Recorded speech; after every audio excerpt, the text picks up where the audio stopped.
Mother's right here with the photo. Well, if you're doing that kind of thing, I'll just bring you a couple. I know, really. I think we got everybody here but the mayor. That's all right.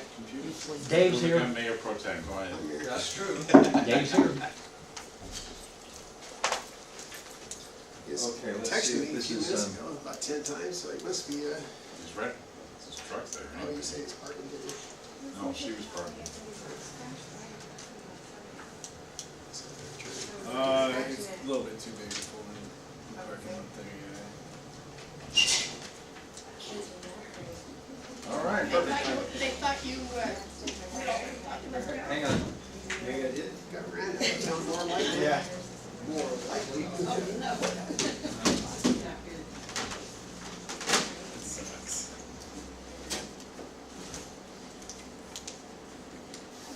brought some stuff for you. Well, one piece of legislation that did pass, signed by the governor. Okay, this isn't gonna work exactly as we have planned. As soon as the mayor starts the meeting, everybody will be able to hear you. This is Tom Johnson from govpay.net.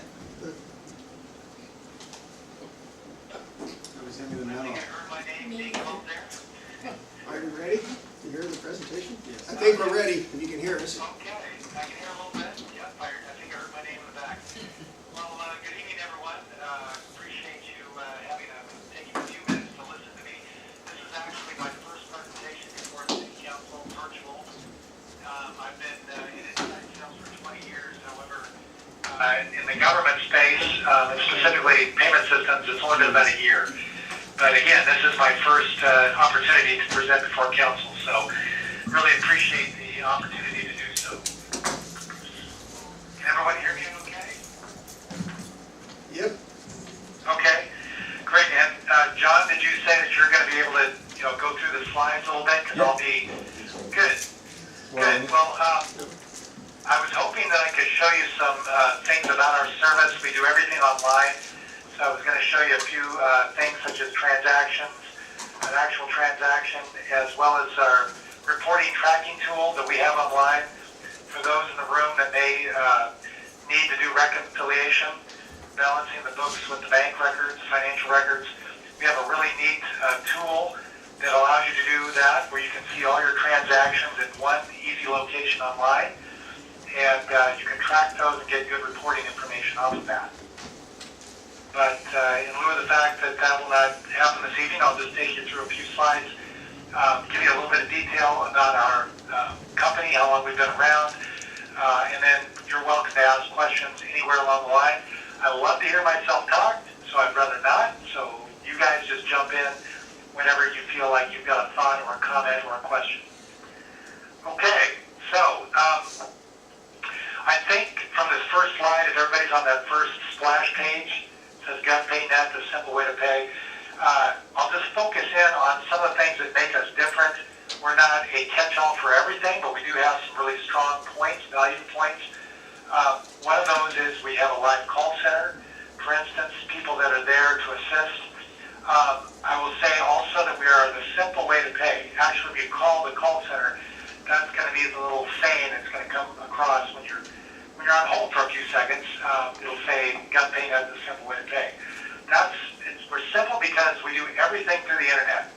So unlike in a normal merchant environment where you would have like a swiper, say a point of sale, and you swipe the card, and you get a pre-authorization, and then at the end of the day, all that information is what's called batched to your financial institution. We make that really simple. You just swipe the card, it goes through our data center, and it processes that way. Even our call center, when they take calls, it's processed through our data centers. Our corporate's based out of Indianapolis, GovPay.net. However, about a year ago, we were acquired by a very large company, nearly $1 billion company called Securus. They're based out of Carrollton, just north of Dallas. And so I've been to their location twice. I've seen their network operations center down there. And we're consolidating to that location, including our data centers.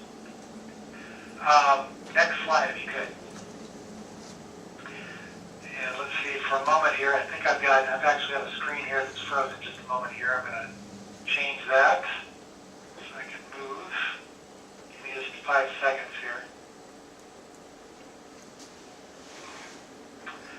Okay, so we've been around 21 years. The slide says 20. It's a bit dated. We're now in more than 36 states. We process millions of transactions a year. Again, our company that bought us, Securus, has been around 30, so together we have 51 years of experience. We have a new president over the last few weeks and some changes. He was the former CFO of MoneyGram, so he just came on board. We're going to be the main money arm for Securus, which, by the way, focuses in the criminal justice system. Technology-wise, they're pretty well known throughout the country. We have 3 modes of payment. We offer them as a service. They're just options, on-site, online, and by phone. As I mentioned, we have a professional call center. Next slide, if you would, please, John. I'm on slide 3. Yep. So these are some thumbnail sketches of those 3 modes of payment. Our Gov Swipe, which, again, just simply connects through one cord to any place on the internet. So anywhere there's a browser and you can connect, you're good to go. So no phone lines or modem or whatever. It's just one cord, say, the back of a computer through a USB port, and you're good to go. Therefore, you can unplug those, and you can actually take them, like, for instance, to the pool side. If you're going to, say, have a recreational facility that the city's responsible for, and people need to pay their money for the pool, you just take it there, plug it into a computer. If there's Wi-Fi, they can just pay that way with credit cards. We provide everything free. So let me just say that up front. I'll say it again, free. The model that we offer is where it's a non-absorbed model. So essentially the city doesn't have to absorb any costs. I understand that you may partially absorb some of your fees. That's really easy to do, but our normal model is that we offer this in a model where the city doesn't absorb any costs at all. But again, it's really easy to allow that for the city to absorb some of those costs for all of them. Online, of course, and then by phone. And I did have some examples I was going to show you online, but suffice to say, we do everything through the internet, and we have this call center as well. Any questions or thoughts so far? Comments? Not yet. Okay. So on to the next slide. Okay. Again, some of these are self-explanatory. We're going to get through these in just a few minutes, so I'm hoping that we're going to have some time for some questions or other comments about our company, and I'd be happy to answer those. We process a wide array of payments. We sort of, as you might say, cut our teeth, so to speak, 21 years ago in the criminal justice system or the court system. It was started by a sheriff, so if you Google us, you'll see a lot of court-related payments. Some of the things I was going to show you tonight is, for instance, the city of Dallas, and again, we work with very small communities. I focus all day long on communities that are 8,000 population and below. So we offer our services, the same level of services, to small communities as well as large. The city of Dallas, for instance, has a great example. You can go online, City of Dallas, CalPayNet. You will see how they use our call center. And again, that call center is available 24/7, 365. It's available to the agencies that we serve at no charge. There's obviously a charge if people want to use that service for residents paying their bills.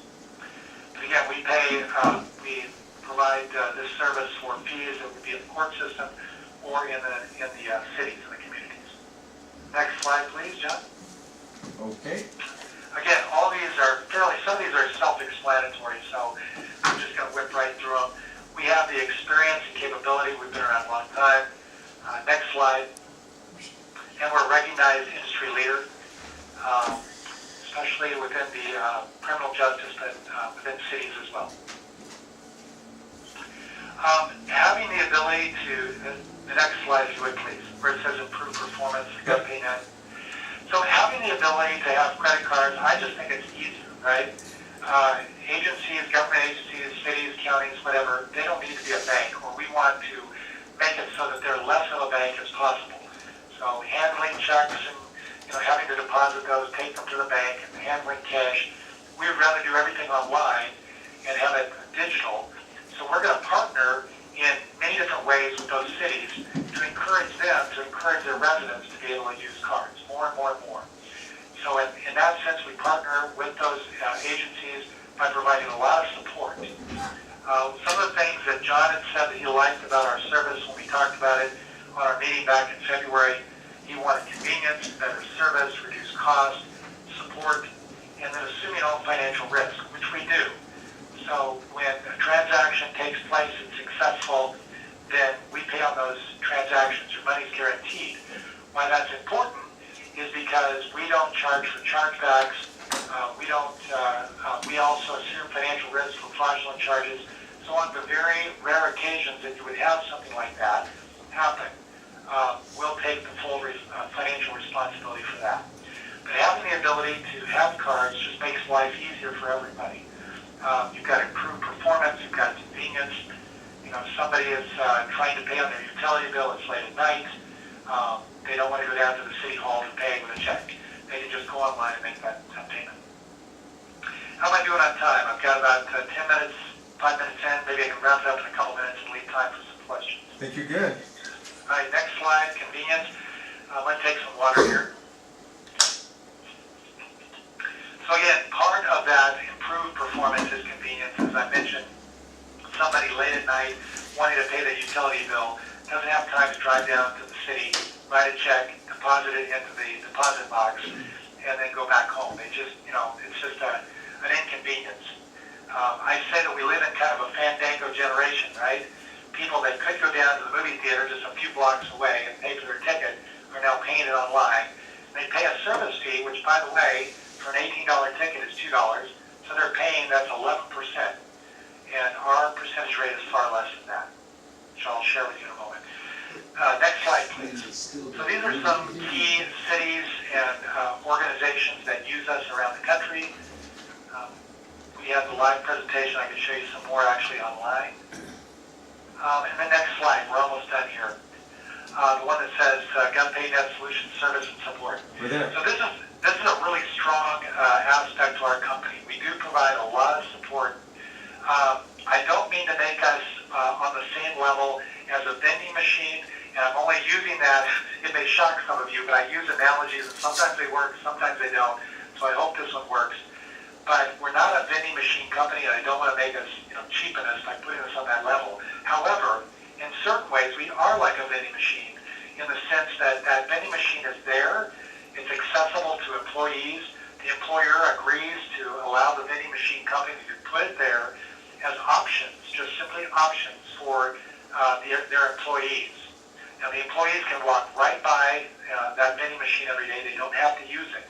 Hopefully, they will be appreciative to the employer for providing that, which we're hoping that allowing these options in your city will make your residents more appreciative of the city and what you're doing. So for those that would like to use cards, this is just an option. However, they don't have to pay anything. Now, similar to like a vending machine, we don't make any money unless somebody actually is using that vending machine. The model that we offer, again, is that it's a non-absorbed model where the city doesn't absorb costs. Again, in your case, it may be that you want to absorb some of those costs. That's okay. It's really easy to do that. But along with that, we're going to provide that support with you as an agency to make sure, again, as I've already said 3 times ad nauseum, that you encourage your residents to encourage them to use credit cards, because unless they're using that vending machine, we're not making any money. So therefore, we provide a free access to our call center for the agencies. It's a toll-free number that you use at any time of the day to work out logistics, and it's available to you. We have an onboarding group that takes over where I leave off. This has happened actually several times this past week as agencies come on board with us. I began seeing emails from our onboarding group that will get you up and running in a relatively short amount of time. We think that's about 30 days. We do have a full IT group that will support that process as well if there's some statement of work that needs to be done. In addition to that, we have a full dedicated training staff that even after you're onboarded and up and running, if you need ongoing online training, we sometimes do it on site, but typically online, we'll do that indefinitely. And then we have, in addition to that, a complimentary media kit. And John, if you just move it about 2 more slides forward, and we're going to be done here. So my last slide here is just some thumbnail sketches of some of the marketing materials They're very colorfully done, very professionally done, 8.5 by 11 brochures that you can post up around your office. You can include in correspondence to let people know that we're here as a service for them. So again, some small and large ways we are here to support you. We feel we're very strong in that area of customer support. And as we kind of wrap things up, I think that's about it. I've got more I could say, but I think I'm going to pause right here and see if there's some questions, comments from those in the council. Fees, what are the fees to the users? I would like to know what the fees to the users are if the city doesn't contribute anything. Yeah, thank you for asking. I was going to segue right into that. So we have standard rates. It's pretty easy, pretty transparent. I think the rates, our standard rate for utilities, for instance, is 2.65. For what we consider to be administrative and civil, those would be like business licenses, things that are not quite as prevalent within a city. Those are 4%. However, those are standard, and my company likes me to be able to say standard rates, but at the same time, we are not beyond negotiating. So we do have margins that we have to live by. There's a process I need to go through in order to get that approved. So again, to be safe, I just simply say standard rates. However, I believe in the case with John, we did negotiate, I believe it was 2.35%, and we like to be very competitive on our rates, so if there is reason to believe that you folks would want to move forward with us tonight, I can certainly go through the process that I typically go through, and that's with my boss, Helen McNutt, all the way up to Josh Conklin, who is our head of sales, and they would then approve or come back with a counteroffer of what they can do. So, but yeah, those are our standard rates.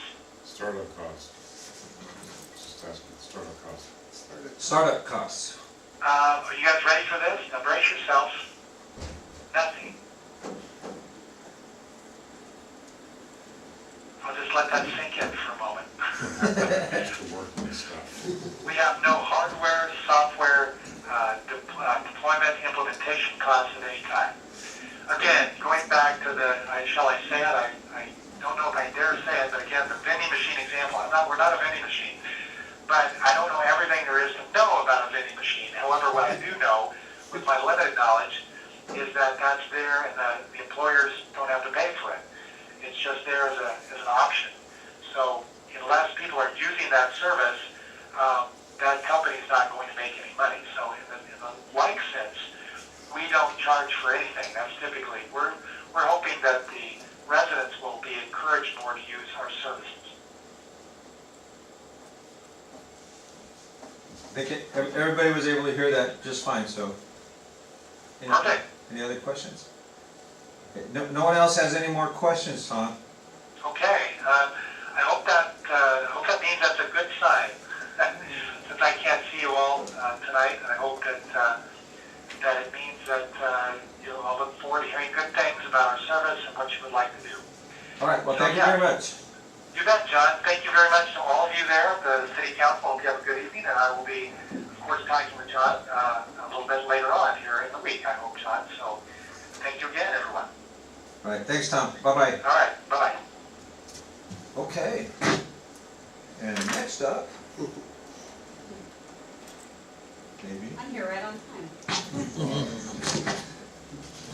You should have been here for the whole presentation. You could have undercut everything. I'm like, and this means, and let me translate. And we have Miss Crystal Ramos. All right.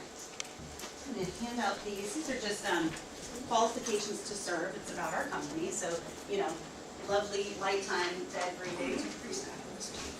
My pretty pictures in there along with the president of our company and some other folks. John, I think I gave you one last time I was here. So, okay. Oh yeah, there's great highlighters that they don't dry out either. They're like a gel highlighter. Yeah, pretty cool. All the arrows. Fabric, awesome. Except Jason broke his already. So right in your fingernail. I've got more in my bag. I got you. So, well, Thank you guys very much. I'm Crystal Ramos. I actually live in Shelton, so it's not too far of a drive for me to get here. Tell you a little bit about our company. I know it's you've probably heard it before, but what I'm excited about is the opportunity to help. You need to be on mic? Let's go down. People listening to the lines. There you go. Perfect, okay. So just give you the opportunity to tell you a little bit about the company and what we can do for the city citizens, as well as your administrative staff and people visiting the city, because I think that's important to take into account as well. So our parent company is First American Payment Services. They are based out of Fort Worth, Texas, and they hired me out here in the West and said, "Go West, young woman." We're in 19 states, about 3,500 clients. We have 94% of the counties in Texas, so we are saturated. Texas loves us. First American, though, is a large company that's been processing payments for about 25 years. They recently received an award for risk management excellence from the Electronic Transaction Association. That's like a big governing body, so that was a really big thing. But certified payments, which is a branch of First American, is really focused on government. And we do everything for government space and municipalities and county government. So we offer concierge service, and basically what that means is that I'm available to you all the time. If anything happens, I'm here. Obviously I can be here. But we have a great group of account executives down in Fort Worth that are dedicated to our clients at certified payments. Rapid deployments, we can get this up and running because it's all cloud-based. It's easy to get it up and running in a matter of weeks instead of 3, 4, 5, 6 weeks. We can have you up and running actually in about 5 days for the very basic online stuff. Next day funding. So we do offer next day funding for counter payments. So people that come in and pay over the counter, you can get that money the next day. Everything else is 48 hours funded. Level 1 PCI compliance. This is obviously important. This is PCI is the payment card industry standards, and that's security standards. So everything we do, obviously, as a big company like First American, has to be absolutely PCI certified at the highest level. And never down, I don't know if I could put one more 9 in the never down, but basically what that is our gateway is never down. We have redundant systems that keep us processing all the time. And as Tom mentioned, we are also a no-cost solution, so we'll get into that a little bit. So we want to give your citizens options, obviously, for payment acceptance. We do point of sale, so over-the-counter payments. We can do swipe payments, we can do EMV chip payments, and we can do manual entered payments. So if a card's not swiping, then Rana or Denise can enter that manually. Online payments, obviously, that's what you're doing today with the utility billing. So everything we do is mobile optimized, which means it looks great on a mobile phone. 77% of Americans have smartphones nowadays, so it's really important that everything you do from a payment perspective is optimized for mobile phones. And we can do a kiosk. So I read on one of your city council notes that you guys had I think a laptop that was getting replaced, and you talked about putting it in the office there. So we can set that up and basically make it so that they make a payment to us, from the kiosk. And then we give the staff the tools that you need to reconcile easily and, for audit purposes, everything you need to make that happen. There's a real-time transaction monitor, which means every 10 seconds you can look at payments that are made. So if someone doesn't know that they made their payment online, they can call and you can see it within 10 seconds of it being made. You also have the ability to look up any payment that's been made and also process voids and refunds. We have a great customizable reporting tool, so you can create your own reports or use the ones that we've created, and those can also be scheduled to be sent on a daily, monthly, weekly basis to up to 10 people. So it's a really great tool that our customers have been taking advantage of. We also have a 24/7 customer payment lookup tool. This is great because a customer that makes a payment on our platform can go to our website, enter the last 4 digits of their credit card and their last name, and look at any payment that they've made to us, whether it was approved or declined. And they can print a receipt. They can have a receipt emailed to them. So they don't have to call you and say, I can't find my receipt, or I need another receipt for whatever purpose, for documentation. They can do that on their own, and that's available to them 24/7. And then, like I said earlier, we have dedicated account executives. So if for some reason I'm not available, there's always a great account executive. I go visit them frequently in Fort Worth and bring them lunch because they're awesome people. So how do we help Stone City? How can we help your citizens? How can we help people that visit your community and also your administrative staff? We don't just take payments for utilities. We take payments for municipal courts, for building permits, animal licensing, administrative fees, and recreation, because you guys have the quarry pool, which is a huge draw for people visiting you. You have the athletic fields, the campgrounds. So basically anything that you want to offer payment acceptance with credit cards, debit cards, we can make that happen, and we'll do it in a way that makes sense to the consumer and it makes sense to the back end. So our point of sale module, basically it consists of an online payment virtual terminal. And so Rana and Denise would access that on the internet, and there's a USB card swipe that's attached to it, and that's all they need to get going. They can also accept phoned-in payments, so if you wanted to go that route and accept payments, people that call in and say, I need to make this payment, although we do have an interactive voice system as well. So we do have the EMV chip swiper, or chip reader, but we find that in government, EMV is not as big of a deal. We don't see a lot of fraud in the government space because people aren't fraudulently paying their utility bill. Mostly it's more about durable goods and hard goods that people commit that kind of fraud. But it is available if you want that. And then we have a handheld solution. We call it our line buster because we deal with a lot of DMVs down in Texas, and boy, those lines get really long. So we developed a tablet that we call our Quick Pay tablet, and it has a little holder and a swiper on it so you can go down the line. And that's applicable a lot of times for special events that you might have. If you're taking payments at special events or parades or anything outdoors, then that's a mobile solution. And that all feeds into the virtual terminal, all accesses that online virtual terminal. The great thing about the virtual terminal too is that it has some cashiering functionality. So you can set it up to accept multiples of certain things. You can set it up to have set payment amounts for certain things that you take, static payment amounts. If it's a dog license and it's $10 and a renewal is $20, you can set that up so you don't have to key it in every single time. So online payments, this is what you guys currently do today for utilities. It's very simple. This is how it looks on the mobile phone. If you access certifiedpayments.net, they can either go to our website, enter a bureau code, similar to what other folks do, and make the payment, or you can create a link directly off your website that goes right to the payment page, set up specifically for utilities, set up specifically for recreation, for building permits, etc. Like I mentioned, we offer an IVR, which is a phone payment system, and it's bilingual, Spanish or English. We love to do software partner integrations, and this is important because right now you guys use Bias for accounting software. And the ultimate goal is to get those payments to feed right into the accounting system so that they don't have to manually enter that. We have another customer out in Eastern Washington that also uses Bias, and so we're really pushing them and pushing Bias to allow us to have some level of integration so that it makes it really pain-free on the back end to enter payments and get it done accurately as well. And as I mentioned before, we've got that consumer payment lookup tool. So again, the transaction portal has that real-time transaction monitor to look up those payments, customizable reports, the report scheduler, and it's all permission-based. So if for some reason John needed to see everything, but Rana only needed to see utilities payments, then it can be permission-based as far as the reporting and the access to those payment modules. Pricing, this is what we love to talk about. So again, fast deployment, no setup fees, no monthly or annual fees, no chargeback fees. Free USB card swipes and training and dedicated customer support. Our pricing is 2.35%, and that's for all payment types with a $1 minimum.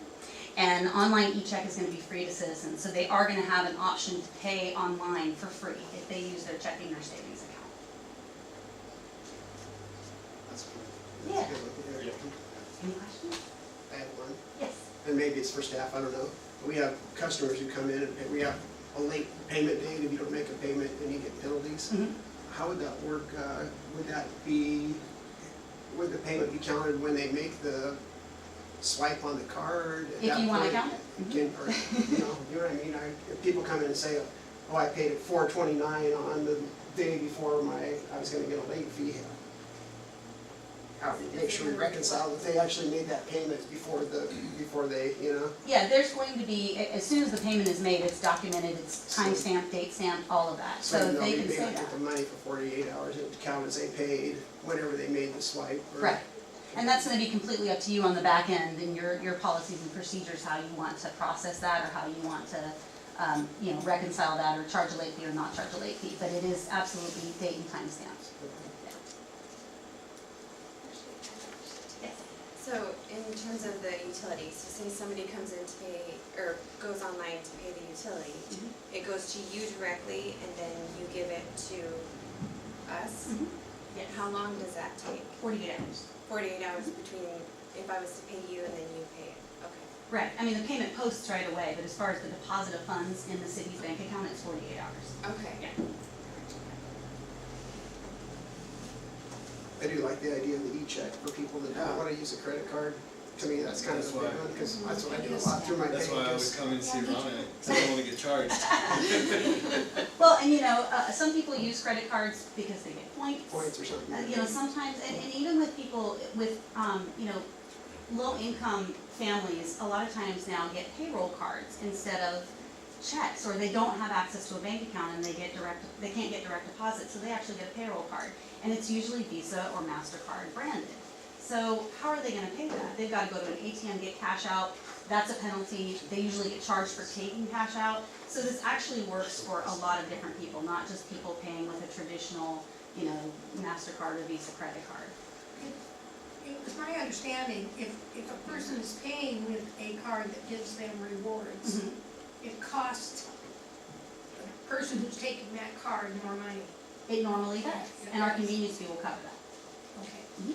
Yeah, you don't have to worry about any of those transaction fees, you don't have to worry about whether it's downgraded or upgraded or, yeah. So the convenience fee that we charge covers all of that, and we have economies of scale because we're a part of a bigger organization and we process 26 billion transactions a year. So because of that, a 2.35% still covers everything, and e-checks don't cost anything. I mean, we do normally charge like $1, $1.25 for each check, but when it comes down to it, you know, I know that the citizens right now are paying 2%. And so to go to 2.35%, they're gonna be like, you know, it's a perception thing, really it's pennies when you think about it. But it's a perception thing. So in order to offset that, giving them a free e-check option would be a great, you know, trade-off. So, yeah.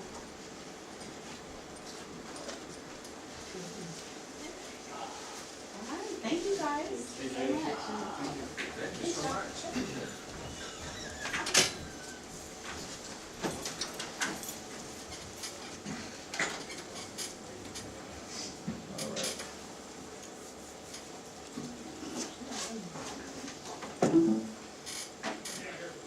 Next on the work session is the city handbook.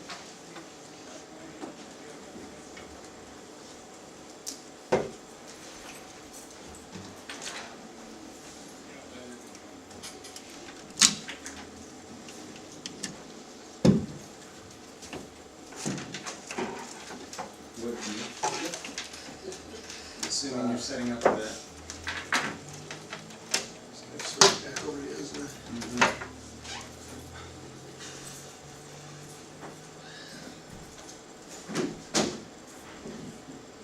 I apologize. So with respect to the city official handbook, at the end of last meeting, the task was to go back and try to soften some of the language and see where we could make an attempt to address discipline and our pay scales and the protections offered to the employees with respect to job security. It's not in the packet separately, but in the emails that were sent each of you to address the three main topic areas. What we try to do is with respect to the disclaimer language about the thing not being a contract and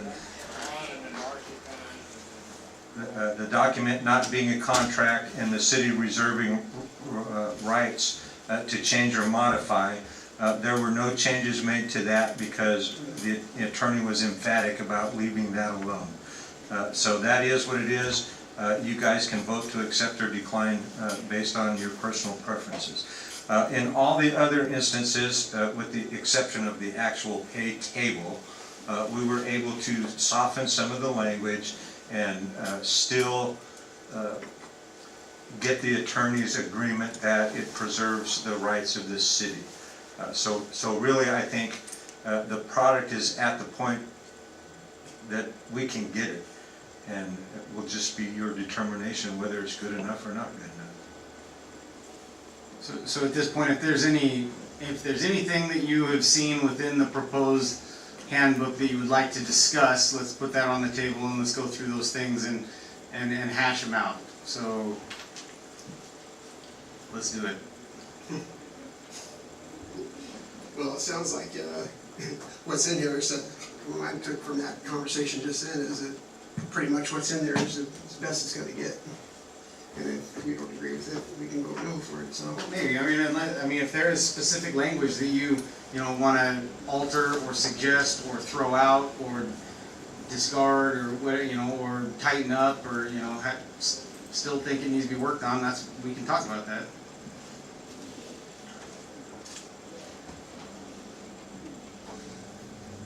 I guess to me it goes back to, the language may be softened somewhat, but like in the chapter 4 part where it talks about pay raises, it still says you can be denied to pay raise. It basically talks about satisfactory performance and if budget allows, which I still don't understand is what is satisfactory performance. One person's satisfactory performance may be another's, unless I'm reading the wrong version of it, because I just read with what was provided to us in the email update.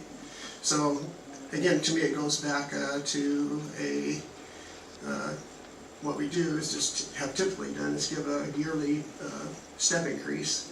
What I would say, if I was going to say it, is you get your yearly step increase on your anniversary date unless you have a performance improvement plan in place that needs to be completed until you complete that performance improvement plan. To me, that would be satisfactory performance. If somebody says, hey Dave, you're not doing X, X, and X, and here's our plan to get you there, and I was due a pay step in the middle of that and hadn't completed it, I wouldn't get my pay step until I completed that performance.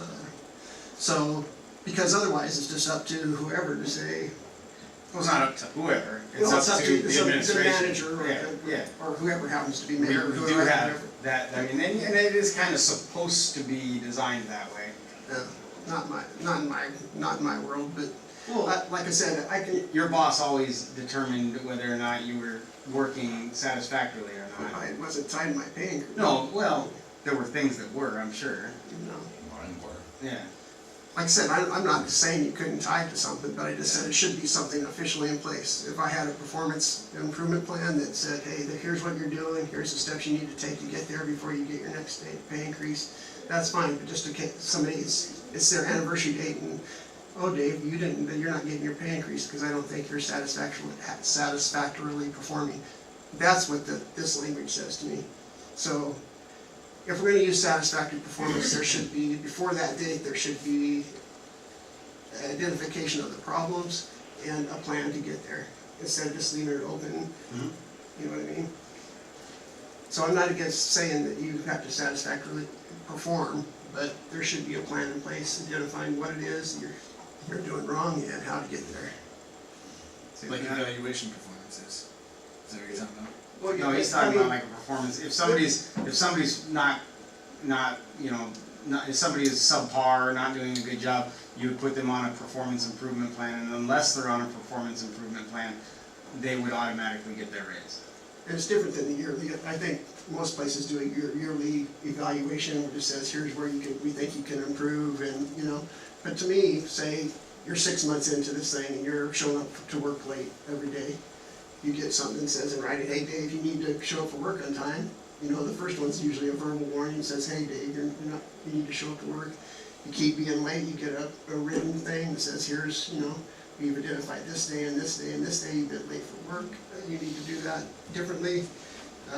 So if it comes up to a year and you still haven't been showing up to work all the time, you might get your pay increase because there's a documentation of the problem and a plan on how you fix it. this just leaves it open to anytime anybody can say, hey, I don't think you're performing the language as I read it.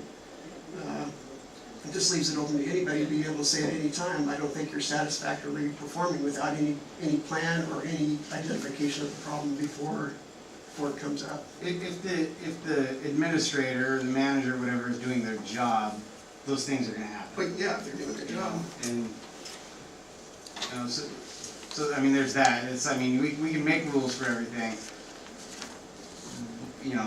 which, I mean, I see what you're saying, but if people are doing their job and they're managing their employees, then those things exist. And like I said, that may be the case today, but I've been here long enough that wouldn't happen at times. And we're not designing this for what's going on right now, we're designing this to protect people in the future, no matter who is there as a boss or as a mayor. Protect people and protect the city. And the city. Both ways, yeah. Yeah. So that's my thing with the whole satisfactory performance as it's written now. I'm not against having that be part of it, but there should be. What I would do is in the open meeting, somebody makes a motion to accept it as presented, and then you make an amendment to that piece, and then you amongst yourselves debate Dave's amendment and decide if you would amend the employee handbook as Dave had said, and or if you don't want to, and then if you guys decide to do that, we consider that additional language through the attorney, and then we come back the next time. And like I said, that's just my background. And it's not like it's a hard feeling that people don't agree with it. I'm just voicing the way I feel about it. If people don't want to accept it, that's what we're here for. Yeah, easy peasy. The other one, quick one I had was on the leave still. The language currently says you can, once you have 40 hours of leave, you're mandated to take 40 hours of leave the next year. After you've accrued 40 hours of leave, that the supervisor has to make sure you're scheduled 40 hours leave, I think is the language. Well, what we're trying to do,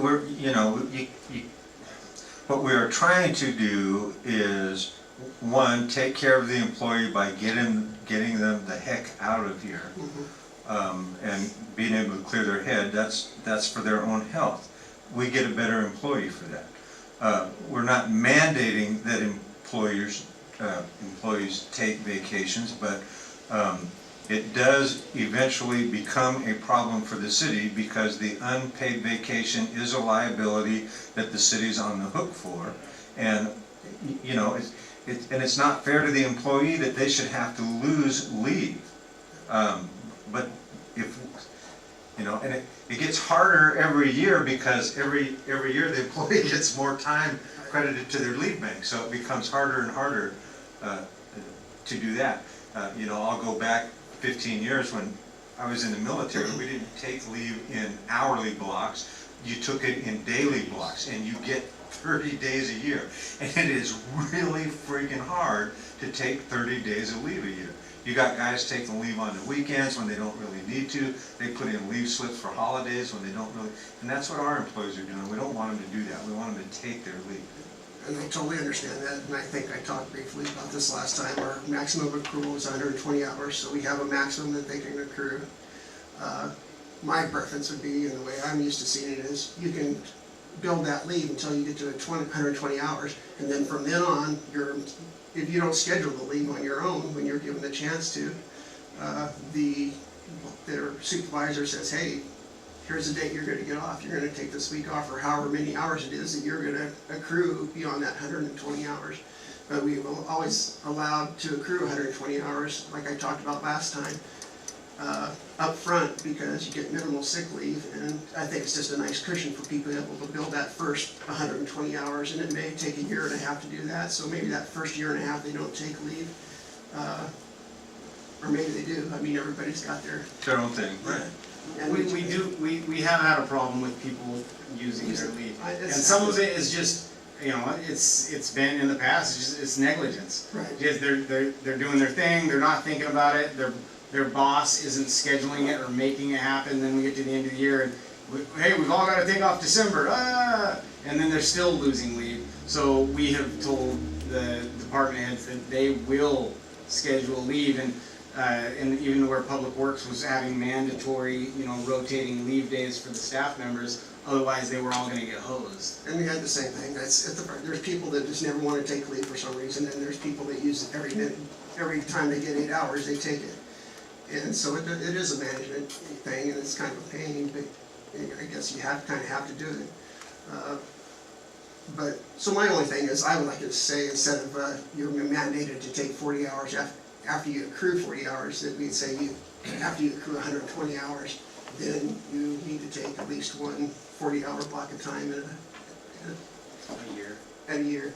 So people have that cushion. It's just, to me, as a family thing comes up or anything else that's unexpected, you have a little But cushion. you have to take it or you're going to lose it. Right. That's already kind of And some inherent in people the did, system. yeah, and that's, I guess you could say, hey, don't pay any attention, if you don't take it, you lose it, but I hate to see people lose leave that they're. And I don't personally like that put on the employees. Right, I would prefer to have it scheduled out, so you don't have everybody wanting to take off Yeah. time with Yeah. summer and. and then you don't have, because telling people no at the end of the year is just, that's just not a good situation. So like I said, at the beginning, if I've accrued 120 hours, and it's the first of the year, I should know by the end of the year, I'm gonna have 200 hours on the books, so I need to take 80 hours off. At that, the way we did it at the fire department is by March 1st, you had to schedule, kind of look ahead and schedule your long-term things off, so you could plan it out when people were gone, so you didn't end up with 3 people off at the same time trying to take leave. So, that's just the way I see things as far as accrual and, using the leave after you reach the 120 hours versus just 40 hours. So again, what I would do is during the meeting, That's my plan. and then, but we parcel it out, we do it by the books. I just would like to do each one separately. So Absolutely. because So some people when, may agree so with me. say John makes the You have motion, to make the motion to accept first, and then we can break it yep, down. and then we open it up for debate, and then you say, I move to amend the motion to include this, and then we take that one individually, we consider it, we move it up, we move it down, we change it, and then that's done. And then you take that next one, you say, I move to amend, and then we consider that little portion of the motion right there. What else? Those are my two As big- far as vacation, the last time I had a job where I had to worry about taking vacation, because I don't. The one what John was talking about, and when I was in the Navy, they paid me 120 days because I just did not take any leave. My last job was with Svenco Communication. They sat me down after 2 years and said, you're gonna take at least 1 day every month that you're gonna We've lose." had enough of you. Yeah. Good. And that's what happened to us. I had my days banked, and that was safe stuff, but from that point on, I was either gonna take those days or I was gonna lose them. We have to pick November to the following year. Yeah, that's the way I was at the fire department. We had to pay basically a year in advance. Yep. And it's a little more critical because you had to have certain levels of staffing, but even here, we And it's a only have chess a game. minimum numbers of people. It's You don't a want chess game with everybody Yeah. picking it, and you, who gets to first pick six up, and- first six down, next 3 holidays, and blah, blah, blah, blah, blah. So, yeah. I sympathize, there's a lot involved with it. Let's look at Public Works. The ideal time for a Public Works employee to take leave is the winter months. Well, is there a worse time to take a vacation? Depends on where you're going, if you're gonna go someplace. Well, warm, yeah, if you got a cruise planned to Bahamas, So, yeah, All like I those said, things that's are- just that's my view of it.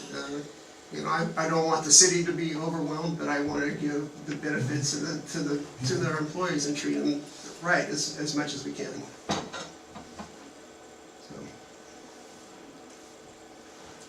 What else? Keep them coming. Come on. You can't let them take the I'm go. Bob and Yeah. softball's here. The work session, I don't know, I'm asking David. you want me through, because I do have something I want to say sure, on another subject. I might come up with something. Okay, there is a bill As passed long as it's not making mushrooms legal. that would encouraging investments in affordable and supportive housing. authorizes the governing body of a county or city to impose a local sales tax credited against the state sales tax for affordable and supportive housing. So they're encouraging us to do this in order to give incentive for affordable housing. That one passed. This one did not pass. This was the one, creation of the Parks Benefits District. Keep in mind that any bill that did not pass or was not voted down automatically is reintroduced for the next session because it's the second session of the biennium, so. And this will come up again. And it allows, it creates a public, a park board district. And it would, there's all kinds of different requirements the government would want and incentives to do that. So. Do you know any of the details on that other one? I was just curious if we had a sales tax, does that mean we could offer developers some kind of break Well, on the you development? need to read the whole summary.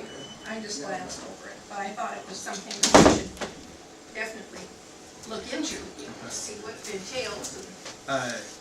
You have something? I was gonna say, did I understand you to say that any local sales tax that our council decides to impose for affordable housing is offset by a reduction in the state sales tax? I believe that's what it says. So- They'll read it, you can read it. and So see. to the consumer, there's no difference, it's just how it's allocated. Right.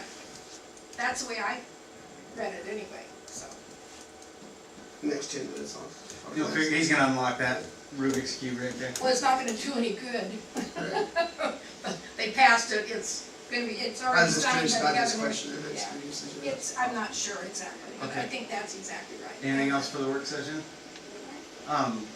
In our retreat, we talked about having someone come in and go over revenues, just revenue sources. That was brought up by Rick. Okay. Different revenue sources available and where we get revenue and where other places, because we talked about a sales tax increase for a transportation benefit district. Yeah. And then that kind of parlayed into that concept of finding somebody to come in and kind of do an overview of, I think that would be good to do. Okay. I'll check with the MRSC. That'd be I think they have a set curriculum for something like Okay. that. So that'll be my first stop, and if they turn us down, then we'll figure something out. Okay. One other thing that I've been kind of thinking about Rattling is, around? yeah, us not having 2 meetings a month, just one meeting.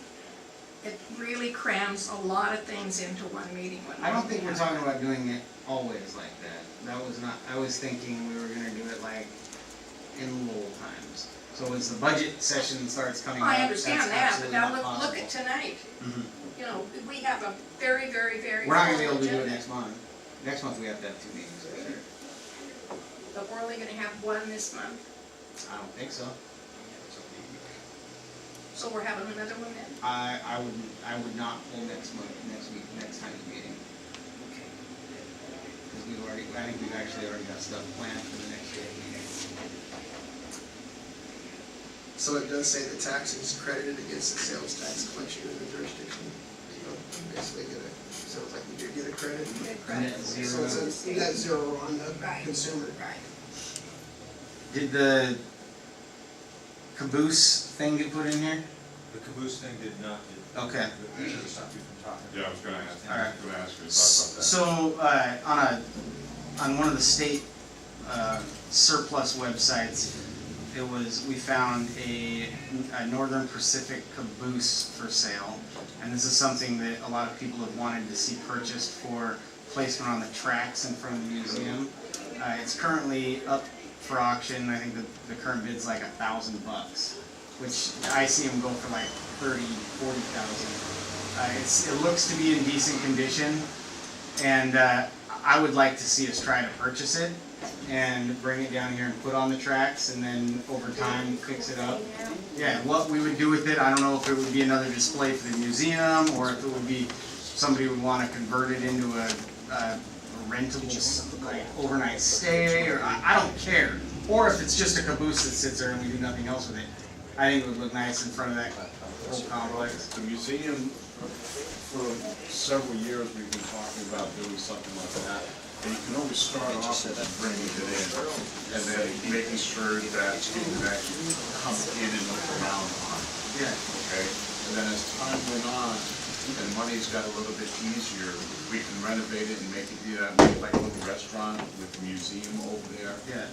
As the attraction or something, but we don't have it to start with. Yeah. This is an inexpensive, very inexpensive. We put aside $1,500 a year for the museum, which is just a little bit, so we could use that money to purchase that, because it's gonna be for the museum. And as time goes on, fix it up, paint it up, whatever it needs to do, and then figure out what we can do to actually monetize it, besides it just being there. So I'm not looking for anybody to make a motion to authorize the purchase or anything like that, but if we do go buy it, I don't want you guys to get upset because we didn't say something. The other thing that is available is there's this massive, at the same auction, there's this massive bronze statue of a draft horse. It's really cool, a draft horse with a kid on top of it, like feeding a foal, a baby horse off the side.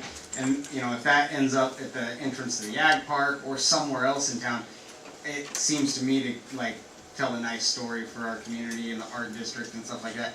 And it's also like super cheap because somebody got rid of it, and it's a massive bronze You statue. sure it's super cheap? It costs us Yeah. $10,000. Yeah. How tall is it? It's big. What Yeah. was the last one? It was $500? Yeah, And it's, 800 bucks, I think. it's bronze and it's only going for that? Yes. So, I mean, if we go and we buy this, I don't want you guys to freak out. I want you guys to know that we might go to try to do that. I'm gonna, The idea, no, it's cool. the idea, if we could put it at the ag park, You said it for me, you said it to me. I already seen it. So have I. No, okay, the idea is if we put it at the ag park, that, That's quite all right. we might be able to get some money from the ag park itself to Yeah. pay for it. Or it ends up in a roundabout, or it ends up on Jason Lawton's front yard. Yeah. I don't know. Hey, why not? Why not? Yeah. Yeah. Put the caboose there too. Put them all there. See, it's still.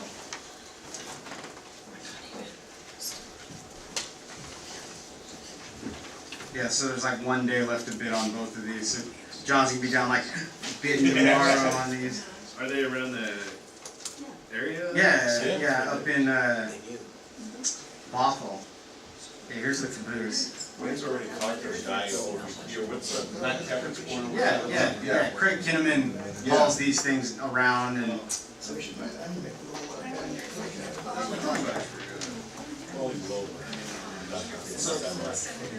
Just for your guys, on that bill that she was just talking about, we need to do something we have to do within 6 months. Say that we intend to do it within 6 months and implement it within a year, so something we'll have to keep on our minds. The affordable housing one? Because they could get limited time too. Yeah. Yeah. That's something I thought about. Or just, when they come, just a place to have a cup of coffee and, Alright, that brings us to the close of our work session. We'll take a couple minute bathroom break and come back at 7:30. I'm so lost.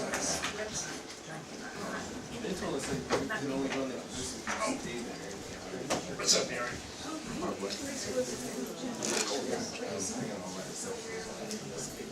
Okay, as we. You're on the agenda.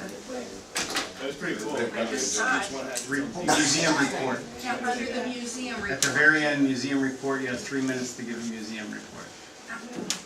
Here, yeah, it says Mary Evans to speak regarding the centennial. Oh, it's not there? I know, so they don't have that on there in the agenda. It's not on the agenda, it's on the detailed agenda. Oh, I see, they don't get the same agenda we've got. Under night training. I get up there and leave. That's where the museum's always at, Mary.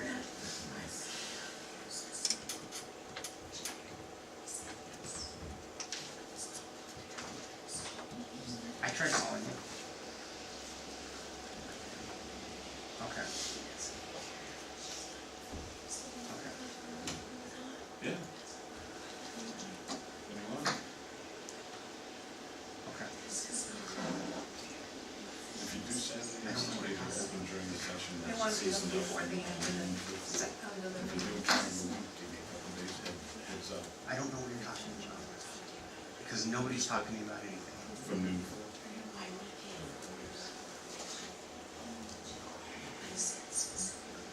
Yeah. Yeah, we're open now.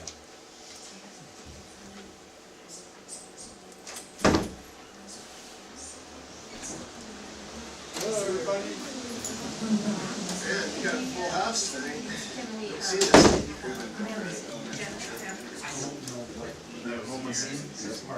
I'm late. I don't know. I don't know what this is.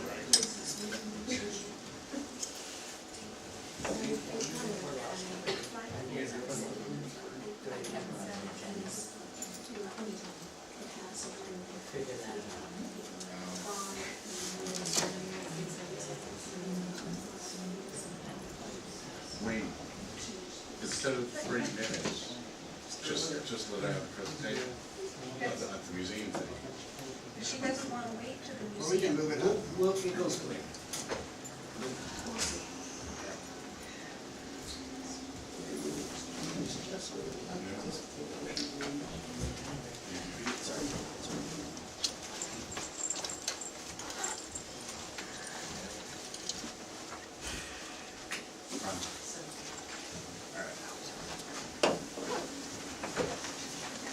Ladies and gentlemen, welcome to the Tuesday, May 14, 2019 Tenino City Council meeting. Let the record show all council members are present. Please stand for the flag salute. I pledge allegiance to the flag of the United States of America and to the republic for which it stands, one nation, under God, indivisible, with liberty and justice for all.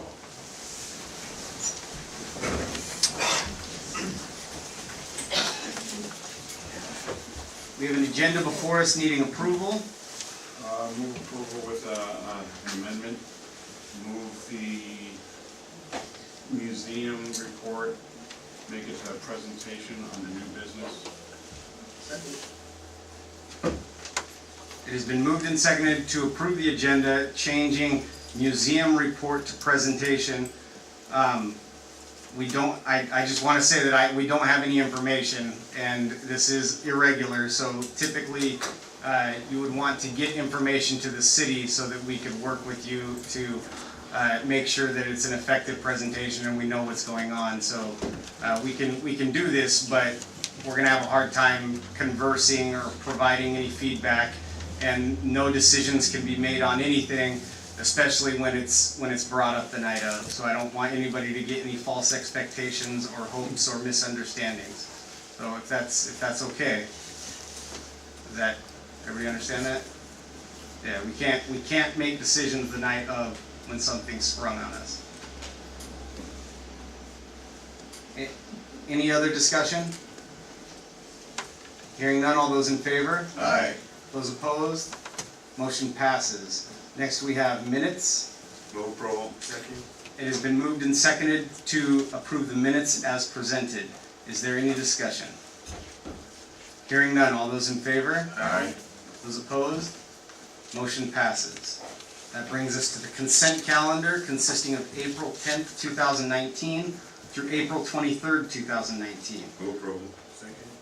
It has been moved and seconded to approve the consent calendar consisting of payroll EFTs in the amount of $17,296.49, claims checks number 28116 through 28197 in the amount of $17,460.94, for a grand total of $34,757.43. Is there any discussion? Is there a second one? Yeah, we'll do that one next. Okay. Hearing none, all those in favor? Aye. Those opposed? Motion passes. Next up is a consent calendar consisting of April 24th, 2019 through May 14th, 2019. Here's a big one, move approval. It has been moved and seconded to approve payroll EFTs in the amount of $54,213.17. Claims checks number 28198 through 28253 in the amount of $515,893.68 for a grand total of $570,106.85. Including as special occasions permit for the Adam Craig Foundation and the liquor license renewal for Mill Lane Winery. Is there any discussion? I just make a point for people listening that voucher, there's one for $458,000. It covers our payment for, I think, our loan on the wastewater treatment plant, so that's why that's a big bill, way above what we normally get.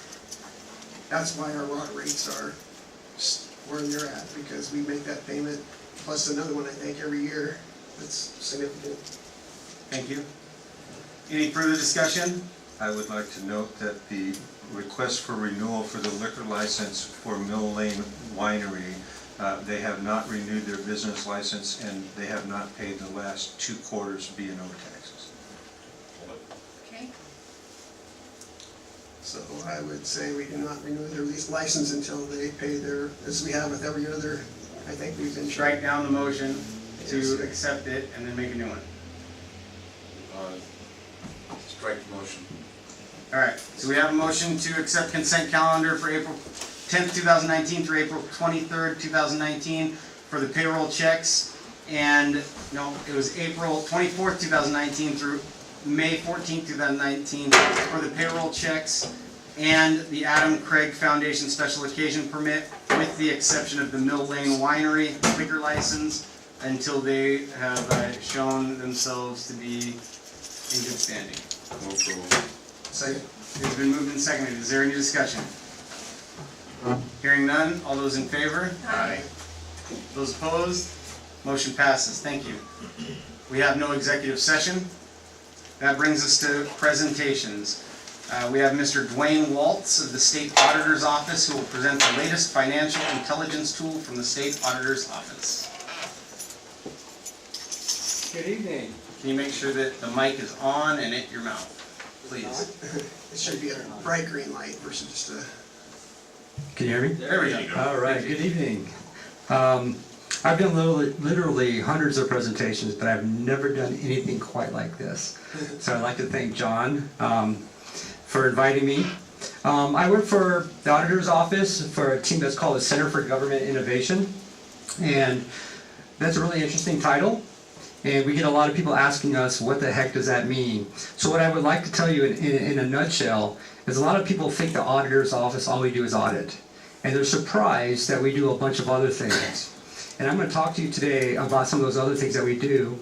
And I think the overriding message that I hope to leave with this particular group, there's a group of people in the Auditor's Office that wants to kind of rebrand the image of government. We want people to think of things a different way. And we also want to be able to present information that everybody can understand. And when I start talking about financial data, there's a big population that is spreadsheet adverse. They don't like spreadsheets. They rather have graphs, pictures, and charts. And that's what I'm going to talk about tonight. So, take-home message here is there's a team in the Auditor's Office that does all the things besides audit. And here we go. I'll take you on a little tour. So, we're called the Center for Government Innovation. And this is a screenshot of our website.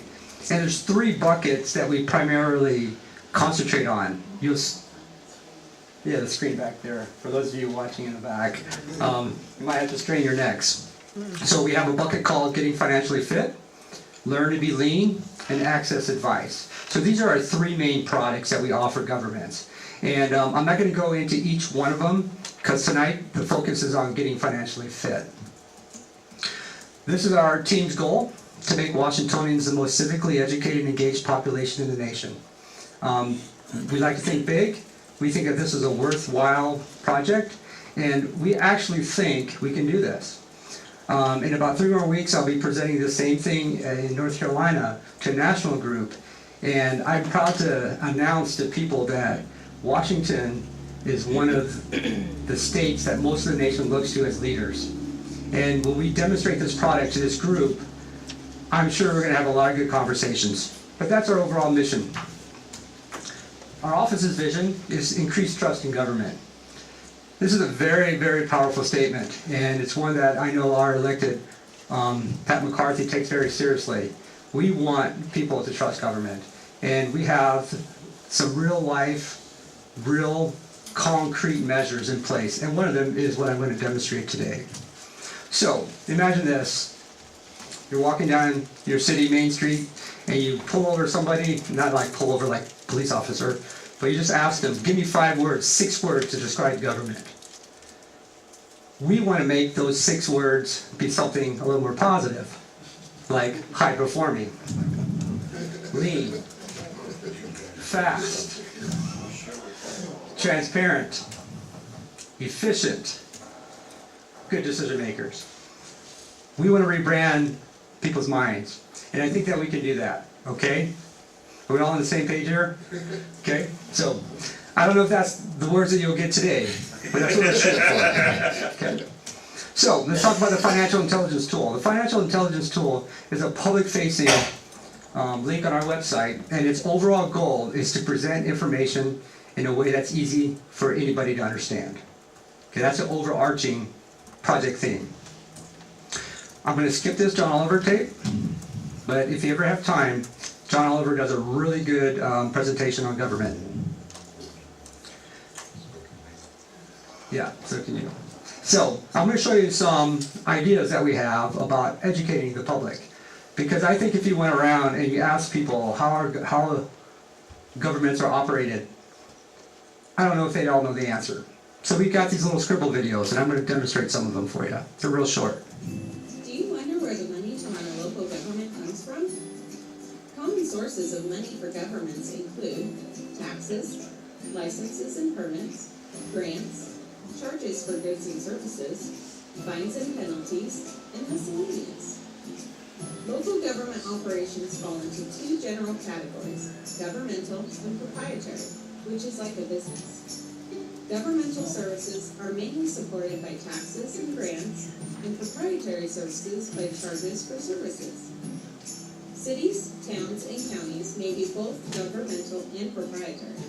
For example, a city's fire and police services are supported by taxes and grants, which is governmental, while their garbage service is supported by charges for services, which is proprietary. Most other governments are either governmental or proprietary, not both. For instance, a water sewer district is supported by the fees charged to its customers, so it's proprietary. In contrast, a library district that provides free public library services within the district's boundaries is supported by taxes and grants, so it is governmental.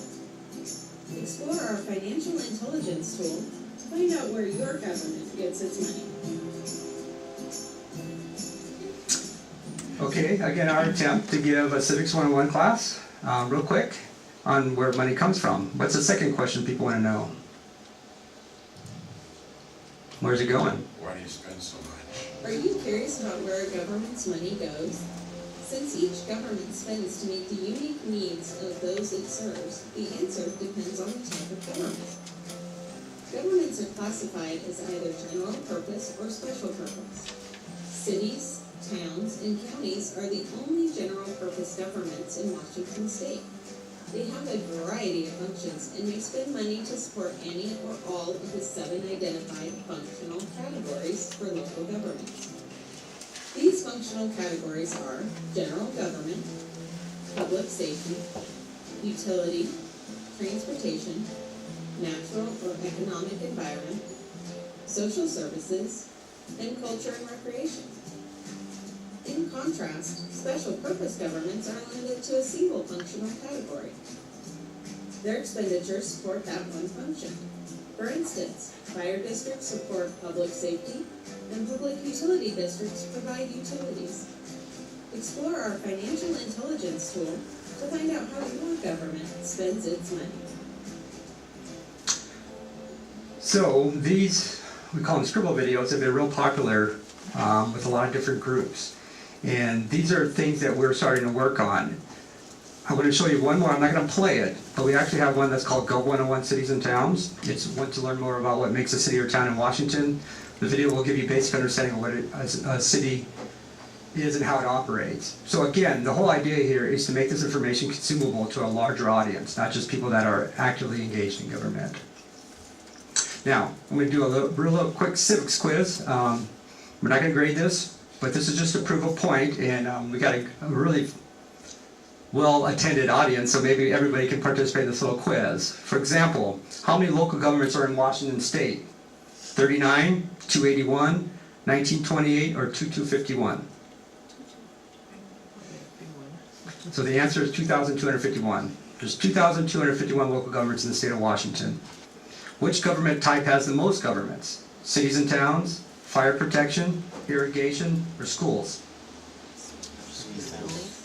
Okay, the winning answer is fire protection. There's 371 fire protection districts in the state, there's 299 school districts, and there's 281 cities and towns. So again, that's kind of an eye-opener to a lot of people. Which government type has the least governments? You got behavioral health, local regional trauma care, stadium, or TV reception districts? TV reception. So the winning answer is the Stadium Authority. There's one of those in the state, and I believe it's either the Seahawks or the Mariners, can't remember which one. There are 3 TV reception districts that are still active in the state of Washington. 2 of them are in Okanagan County, and one's in Kittitas County, right outside of Ellensburg. What city is Beacon Hill Water and Sewer District located? Bellevue, Kelso, Seattle, or Spokane? Kelso. I know. You tell that to somebody in Seattle and they freak out. I can actually show that and prove that. In aggregate, which revenue sources collected the most? This is amongst all government types. Is it taxes, intergovernmental, charges for goods and services, or miscellaneous? Charges for goods and services. I think most people think it's taxes, but it's not the largest revenue. And the last one, in aggregate, which expenditure category spends the most? Public safety, utilities, transportation, or social services? Again, the answer is utilities. All of this is data driven. You go to a website, you run using filters, you run using choices on a menu, and you get results. And that's what's so, why something like what we're developing is so important, because it's data driven. It's not opinion based. It's not something that's not based on anything else other than data. So I'm going to give you a demo of the FIT system. So on our website, under reports and data, financial intelligence tool, you get an interactive map, and you are able to click anywhere on this map to get an idea of what governments are in that area. For example, let's just type in Tenino.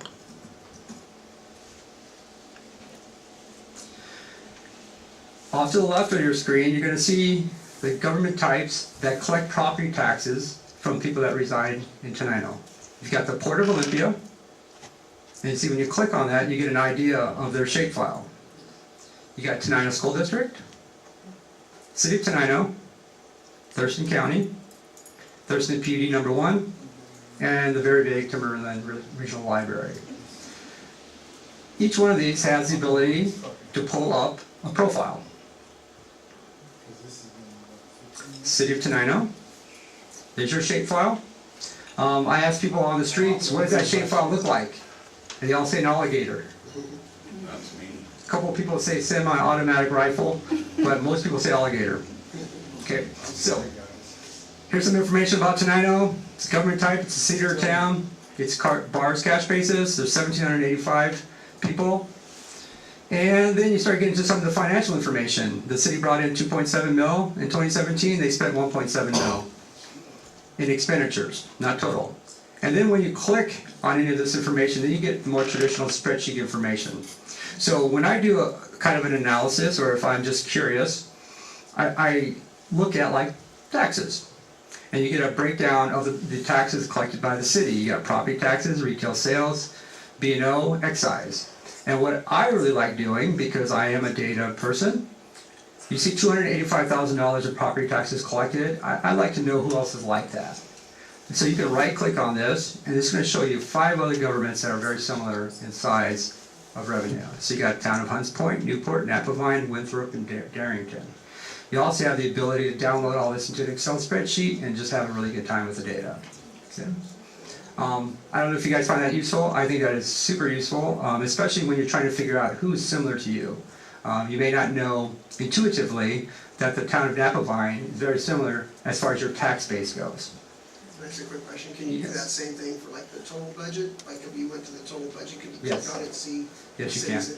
Yes, and one of the things that I like to do, I like to rank things so I can get a little context or perspective. There's a ranking feature in here, so if you wanted to look at property taxes or total revenue for all cities, it would put you in order. And of course, we all know who's number 1, City of Seattle, and we all know who's at the bottom, right? Town of Crow. Less than 50 people. So you get all 281 cities all in a row. So again, very useful information. Back to the profile. I'm going to skip down to the bottom because I think this is pretty cool too. You get pie charts of how the government brings in money and spends money. So the city of Tenino, 71% of their governmental operations is supported by taxes. Now, my first question is that normal? Or do you guys have a competing town around here? No? Dakota's too small, right? Rainier? Okay, you could compare yourself to Rainier. What does Rainier do? So what we're developing is a way that you can easily look up to see what is normal or typical for a government like yours. So I'll demonstrate that again up on the screen. So, might be hard to see. I apologize for that. But if you were to look statewide, taxes are about 48% statewide. Charges for goods and services, et cetera, and the same thing on the expenditure side. We think it's really important that you have some kind of context. And that doesn't mean that you have to be within that, that just means what's typical. And then in the ranking, we again have the ability to look up information. So, back to this. You can do percent of totals.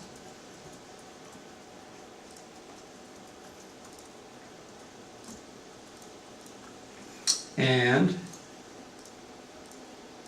again, you see that taxes, just remember the right click.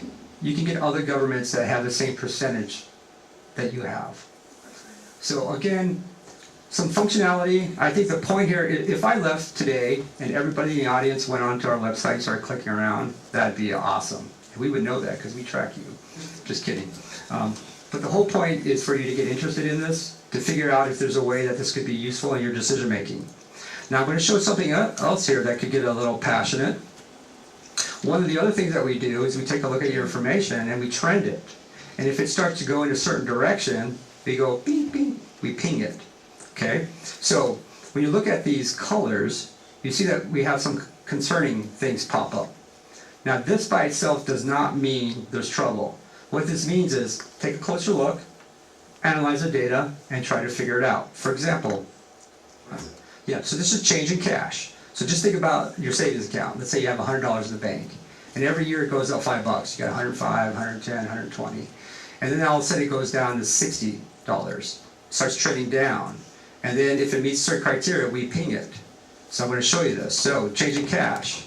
Looks like your general fund took a little bit of a dip. You guys are all going to say, we know this. Okay? And here's the graphical information of your general fund. Generally, you want to be above this line. Now, just because you're below this line doesn't actually mean there's a problem. It really doesn't. What you do is you analyze a little further by clicking on the data. And then when you look at your change in cash, this is like a net income number. For the last 4 years, it's been going up. And it went up significantly in 15 and 16. And then in 17, it took a drop. So when I read this data, because I have kind of a trained eye, it looks like you were kind of stockpiling some money, and then you did a big project, and then you tapped it. Okay? So that's kind of the information that you want to have available and ready in case somebody, like a newspaper, is reading this, or a concerned citizen. You want to be able to answer that person and say, well, this is what's going on. I was able to just do that on my own by just looking at all the information and notice that you took got a big chunk of money in 15 and 16 that put your cash way up, and then you probably spent it on a project. Could have been a grant, so you guys probably know that better than I do. But that's why I got pinged, because your cash, your checking account dipped. Okay? It also says that in the literature that just because it's dipping doesn't mean it's a sign of bad things. Does that make sense? Now there are some cities that have. We moved a bunch of money into savings. Capital improvements. And into the street fund, we moved a whole bunch of money. And it's that type of transparency and dialogue that we hope that you engage with your citizenry so that they know that you're on top of this. Why is all this money sitting here when we put it in each place? Yes, again, this is a start of a conversation, not a grade. There are some states that actually will grade you and give you a score. We were real sure not to do that in Washington. What we want to do is have people have good conversations. So, did that make sense? Is there a level of comfort with what I just explained? I think the part that people most want to do is they want to go to your profile and go straight and find all the red stuff. Okay, that's kind of what we're hearing. And what I'm saying is just be prepared for that and have a good dialogue with that person. First of all, thanks for being interested. I think the fact that you got a full house is amazing. I doubt it's because of me, but if it is, seriously doubt about it. Once they read this, there will be a full house. Yes, and that's why I'm hoping this is more for them than it is for you guys, if that makes any sense. Because remember, we want to engage the citizens. We want them to understand this information, and we want to have good conversations. We want to increase trust. Okay? How am I doing? Do you have any questions about this? Is it pretty self-explanatory? I'm going to show you one more time how to get there. Our website, which should be a favorite on all your computers. Reports and data, financial intelligence tool. I would encourage you to spend as much time out here as possible. What I really find fun, and last year we were at a schools conference, and they want to look at all the other governments around them. They kind of want to spy on other people. I think there's a huge civic advantage to this. I have a teenage son. When he's in trouble, I make him go on this. There's things that you can learn real quick, and it's all pretty user-friendly. Okay, so having said that, thanks, John, for inviting me. This was a bucket list item of mine, to be able to do this. So I appreciate you guys carving out some time in your busy schedule to allow us to present this. Thank you. Thank you.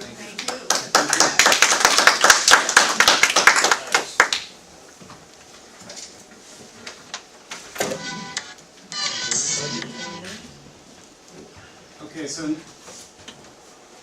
next up on presentations, I'm not exactly sure who is here to represent whatever this is. Is it Mary? Yeah.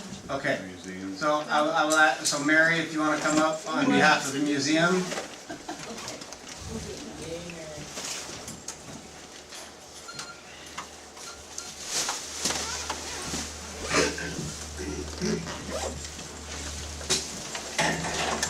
I'm Mary Evans, and I'm on the board of South Thurston County Historical Society, or the Tenino Depot Museum. Thank you. Oh dear. I appreciate being here. Before I start with this, I just want to say 2 comments. Comment number 1 is Bob Hill is right here. And we need to give him a round of applause due to the fact that the bell, school bell at Tigner School is finished, except for the plaque.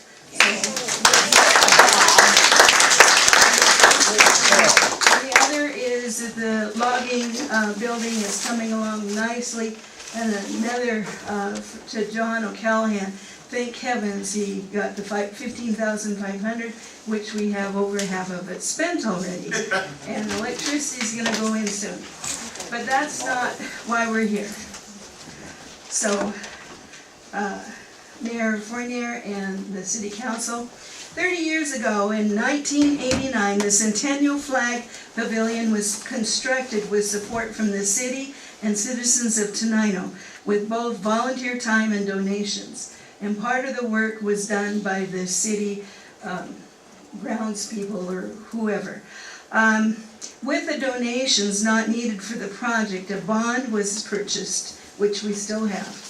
And it was designated to be used to maintain the Centennial Flag Pavilion. If you don't know where it is, it happens to be right next to the museum where the 3 flagpoles are. South Thurston County Historical Society membership noticed the pavilion needed to be preserved as it was becoming dilapidated. We also discussed restoring the historic Honor Roll Memorial, and I didn't bring it up. You want to hold it up, Fred? Okay, right there, that's what it was. The Tenino out of sandstone is what's right down here. And it's historic, and we have a lot of people talking to us that they would like to see some doing something with that historic Honor Roll Memorial. At our November 10th, 2018 general meeting, which Mayor Fournier attended, and through our invitation, Frank Hicks, president of VFW, presented how the historic Honor Roll Memorial could be incorporated into the preservation and reconfiguration of this site. Stitch passed a motion to partner with the VFW and auxiliary for this project.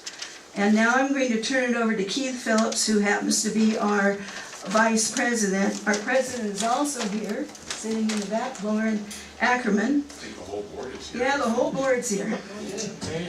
And he's going to discuss the reconfiguration of the Centennial Flag Pavilion. The Tenino Honor Roll plaque or sign was put up in 1944, and it was supported by the citizens of Tenino at the time, and it listed members in the military at that time and deceased members in active duty. And what we want to do is bring those names back onto a new plaque, which this design incorporates. And it's a two-sided sign, and it has room for all the members.